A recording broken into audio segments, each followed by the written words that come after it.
आज का हमारा टॉपिक है PRE, that means progressive resisted exercise. ये एक्सरसाइज थेरेपी का एक बहुत ही इंपॉर्टेंट टॉपिक है। बेसिकली जो PRE होता है, प्रोग्रेसिव, दैट मीन्स कंटिन्यूसली आप किसी चीज को लोड को इंक्रीज कर रहे हो। प्रोग्रेसिव मतलब प्रोग्रेस करना, इंक्रीज करना। रेजिस्टेड मतलब लोड, कि आप फॉर एग्जाम्पल मैंने 10 kg का वेट लिफ्ट किया है, फिर मैं 12 kg का वेट लिफ्ट करूंगी, तो दैट मीन्स रेजिस्टेंस को आप इंक्रीज कर रहे हो। वेदर आप मैकेनिकली कर सकते हो और मैन्युअली कर सकते हो। एक्सरसाइज मीन्स आप किस तरीके से प्रोग्रेस, एक्सरसाइज को प्रोग्रेस करके रिप्रेजेंट कर रहे हो। अब ये जो PRE होता है, ये ओवरलोड प्रिंसिपल के ऊपर काम करता है। आप डे बाय डे जो लोड है उसको इंक्रीज करते हैं। अगर मैं इसकी हिस्ट्री की बात करूं, तो हिस्ट्री में अगर हम बात करें तो 6th सेंचुरी में मिलन ऑफ क्रोटोन नाम का एक एथलीट था। बेसिकली वो क्या करता था, वो एक काफ, जो हमारा न्यूबॉर्न काफ के बेबी को लिफ्ट करता था। जब लिफ्ट करते करते जब काफ की ग्रोथ होती गई तो उसकी स्ट्रेंथ, मसल की ऑटोमेटिकली मसल की स्ट्रेंथ इंक्रीज होती गई। उसने क्या किया, जब वो रेसलिंग के टाइम पे जब जा रहा था, उसने काफ के जो काफ जब बड़ा हुआ, बुल के फॉर्म में जब डेवलप हुआ, वो बुल को लिफ्ट करके अपने जो है रेसलिंग के लिए पहुंचा वहां पर। तो इस तरीके से ये देखा। सबसे पहले इसके बारे में डिलोम, थॉमस डिलोम थे, उन्होंने इसके बारे में बताया कि जब आप कंटिन्यूअसली या प्रोग्रेसिवली आप क्या करते हैं, किसी पर्टिकुलर वेट को लिफ्ट करते हैं, तो आपकी मसल एडॉप्ट होकर वो वेट को क्या करती है, एडॉप्ट करने के बाद आपकी स्ट्रेंथ को डेवलप करती है। और PRE उसी के ऊपर बेस्ड है। PRE में अगर हमें एक इंपॉर्टेंट बात को जानना बहुत जरूरी है, that is RM, repetition maximum.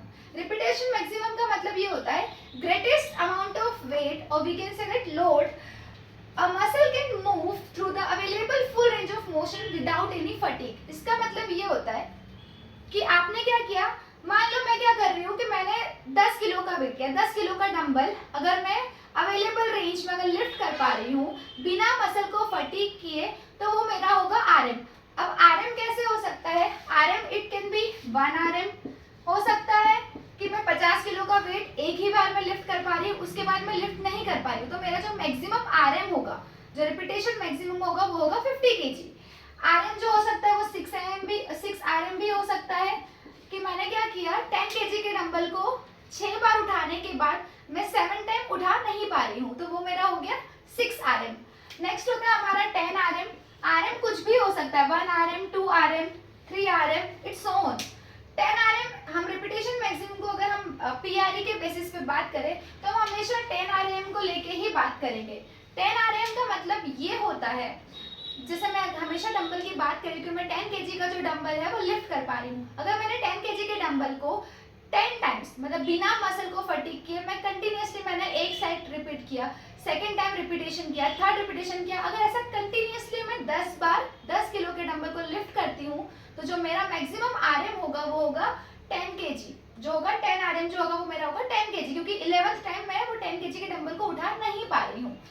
अब बेसिकली अगर हम बात करें जो PRE जिसके ऊपर हम जिसको डिस्कस करते हैं, वो उसकी कुछ टेक्निक्स होती है।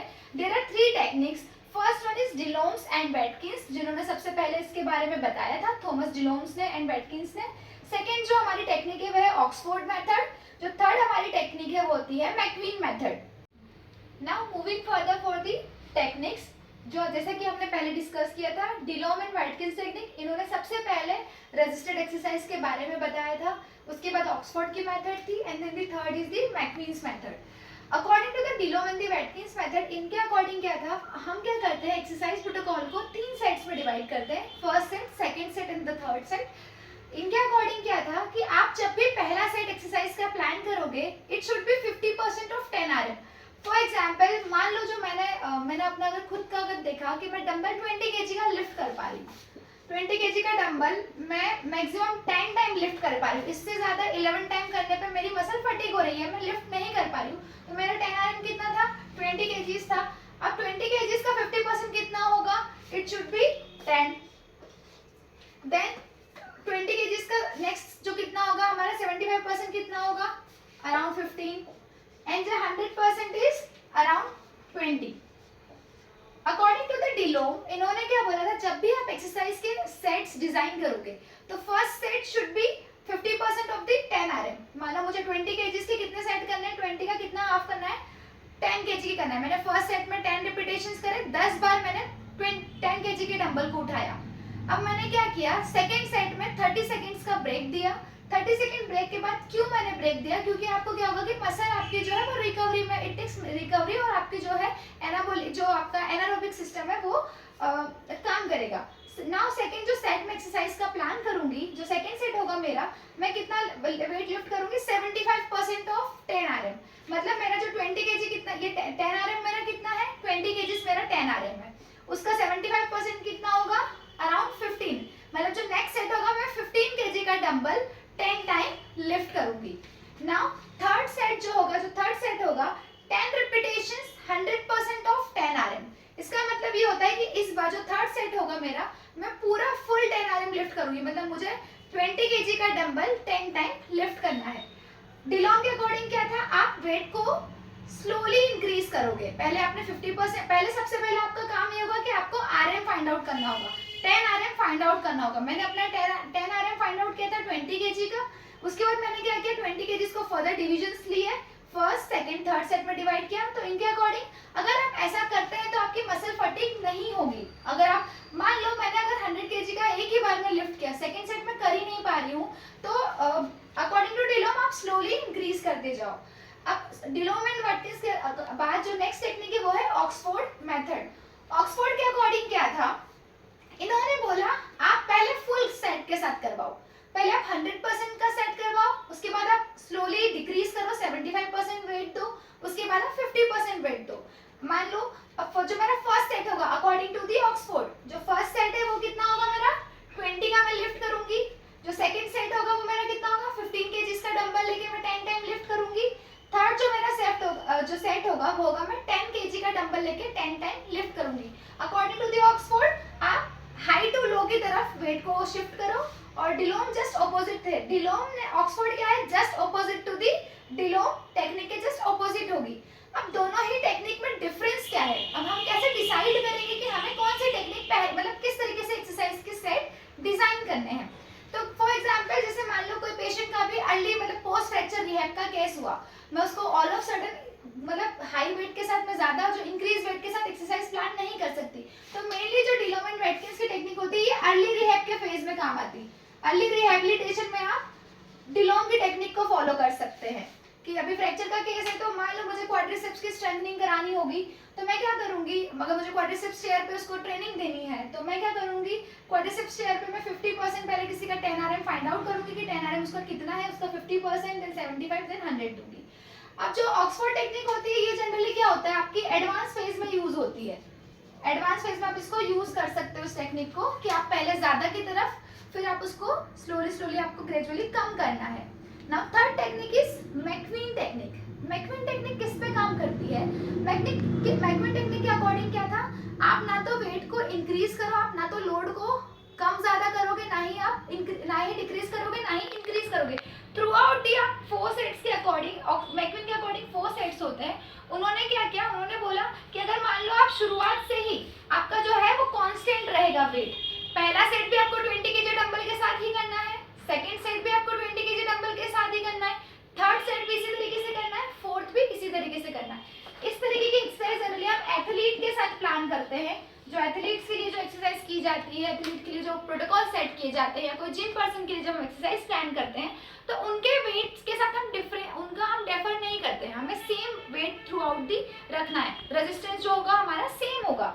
आप इस एक्सरसाइज को पीआरई जो यूजुअली जो है, पीआरई को आप थ्राइस अ वीक करवा सकते हैं। जैसे आज मैंने एक्सरसाइज करवाया, आज एक्सरसाइज के 3 सेट्स करवाए हैं, अब मैं कल ना करा के डे आफ्टर टुमारो प्लान करूंगी।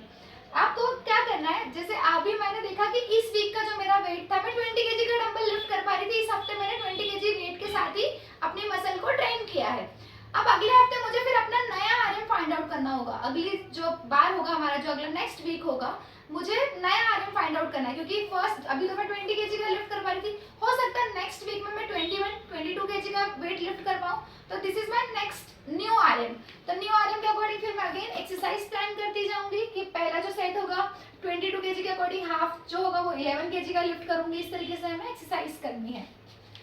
अब सबसे पहले क्या होता है, यूजुअली हम जब तीनों टेक्निक्स पढ़ लेते हैं तो हमें कंफ्यूजन क्रिएट होता है कि आप कौन सी मैकवीन में क्या करना है, ऑक्सफोर्ड में कैसे डिजाइन करना है, डिलोम में कैसे करना है, इसके लिए एक मैंने निमोनिक की एक आप सोच सकते हो शॉर्ट ट्रिक एक हम यूज कर सकते हैं। डिलोम, डिलोम में एक वर्ड आता है लो, लो वर्ड आता है, इसका मतलब ये है कि आप लो से हाई की तरफ जाएंगे।